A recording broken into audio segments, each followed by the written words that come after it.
আজি আপোনালোকৰ কাৰণে দেখাবলৈ আনিছোঁ এখন বেলেগ ধৰণৰ স্কুটি আৰু আগফালে দেখিবলৈ পাইছে এখন স্কুটিত আছে বিভিন্ন ধৰণৰ গাৰ্ড আৰু গাৰ্ড থকাৰ কাৰণে এই স্কুটিখনৰ দাগ লগাৰ চান্স বহুত কম থাকে।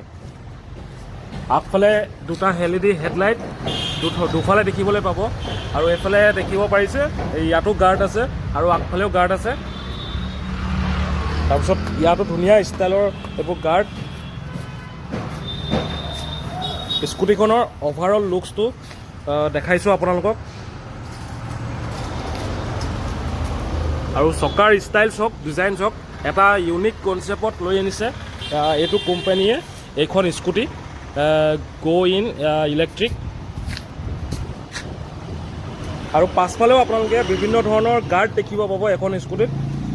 এইটো গাৰ্ড সাধাৰণতে বাইকবোৰত দেখিবলৈ পাওঁ, কিন্তু এখন স্কুটিত খুব ধুনীয়া এটা লুকছত গাৰ্ড দিছে আৰু পাছফালৰ চকাৰ ডিজাইনটো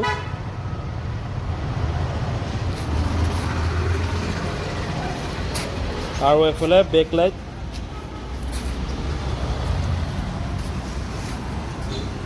আৰু হেণ্ডেলৰ পজিশ্যনটো খুব ধুনীয়া। ইয়াত বিভিন্ন ধৰণৰ ছুইচ আছে।